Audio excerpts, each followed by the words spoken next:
No, vse to pripovedujem zaradi tega, ker mislim, da je treba o teh stvarih razmišljati. Jaz sem o tem govoril že večkrat, govoril sem tudi ob naših razpravah, ki smo jih imeli skupaj o predstavitvi ugotovitev strateškega pregleda obrambnega sektorja. Imamo razne druge oblike, ki nam omogočajo vpogled v razvoj obrambnega sektorja. Bilo bi po mojem mnenju prav, da se te razprave povežejo s temami, o kakršnih govorim danes.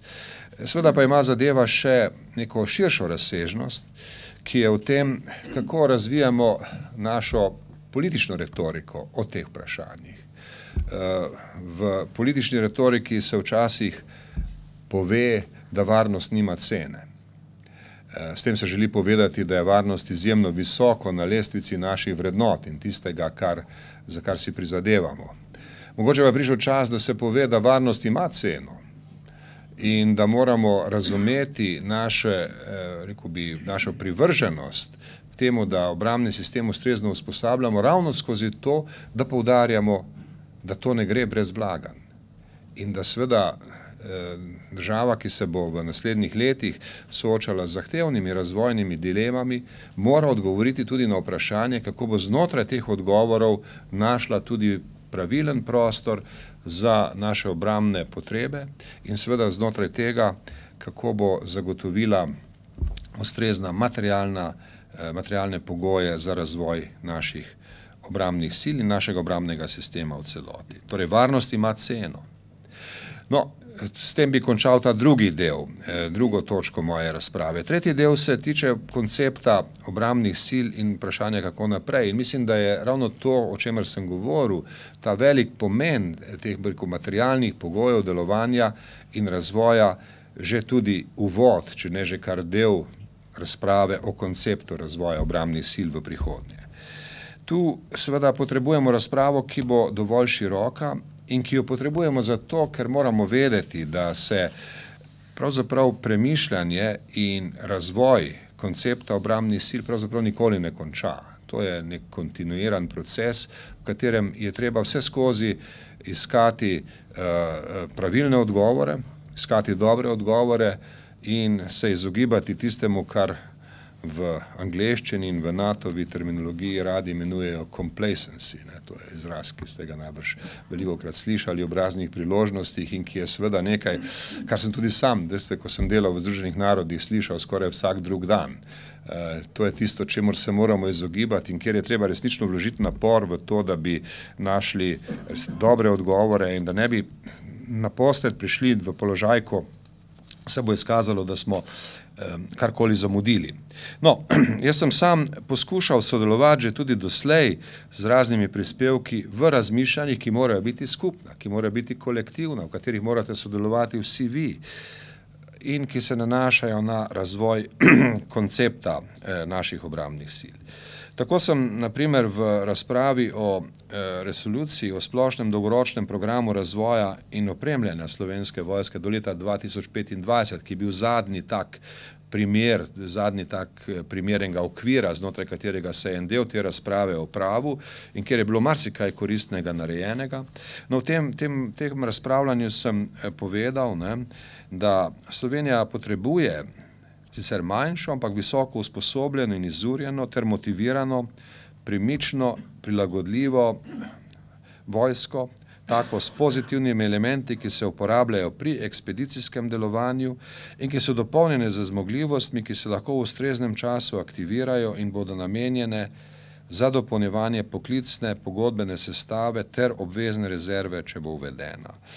Takšna vojska bo zagotavljala vojaško obrambo tudi lastnega prostora, vojaško prispevala k mednarodnemu miru, varnosti in stabilnosti in sodelovala v sistemu varnosti pred naravnimi in drugimi nesrečami ter nudila podporo drugim državnim organom in službam. To je definicija, ki sem jo ponudil v razpravo. Vem, da ta definicija ni popolnoma izvirna in tudi ni treba, da bi bila, kajti na vsezadnje imamo veliko razprav o tem in naše obrambne sile in zlasti Slovensko vojsko smo razvijali z dobrim občutkom v času, odkar obstaja Republika Slovenija, teh 20 letih. In seveda zaradi tega, kot rečeno, ne bi želel, da se ta definicija razume kot poskus ponuditi neko radikalno alternativo. In če ste jo poslušali, ste lahko opazili, da tudi nisem v njej podal nobenih presenetljivih elementov. Govorim samo o nekem razmerju, o nekih povezovanju znanih elementov definicije Slovenske vojske in naših obrambnih sil, ki jo moramo razvijati na primeren način za potrebe današnjega trenutka in za prihodnje. Zdaj, seveda, vem tudi to, da je razprava o teh definicijah lahko, rekel bi, popolnoma teoretična in akademska, če se ne prenaša v ustrezne akte, v normativne akte in v operativne akte. Sam bi rad ob tej priliki ponovil, da razen strateških dokumentov potrebujemo tudi spremenjen zakon o obrambi. Sedanji zakon o obrambi je deležen različnih kritičnih pomislekov. Vprašanje je, ali ustreza še našemu času.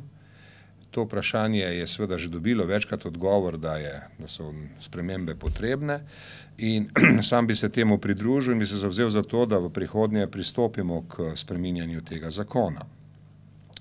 In seveda v tem okviru in v našem splošnem razpravljanju o prihodnosti naših oboroženih sil moramo misliti na različne vidike.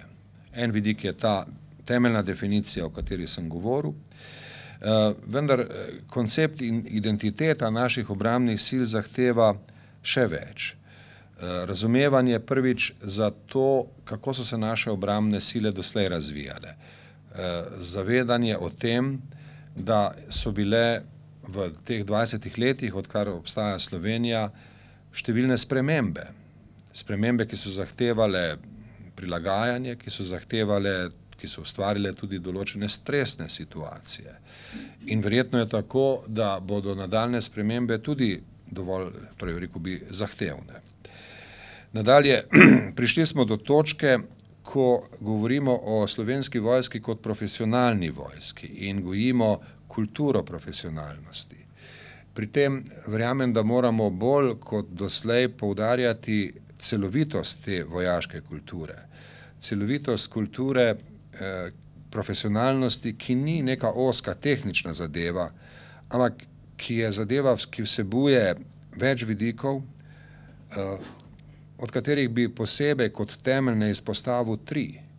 Tri vidike, ki so vsak od njih tudi merljivi, ki so ugotovljivi in okrog katerih verjamem, da bomo morali voditi razpravo na tak način, da se bo tudi v naši javnosti dobro razumelo, kakšno vojsko imamo in kako jo razvijamo. Najprej, prvi element tega koncepta profesionalnosti je uspešnost naših obrambnih sil in njenih pripadnikov v mednarodnih operacijah. To je element za oceno, ki je nujno potreben pri ocenjevanju celote. Ni pa edini.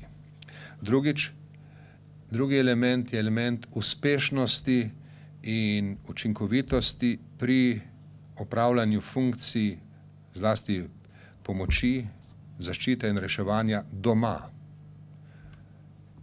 Tudi tega moramo videti v sklopu iste celote.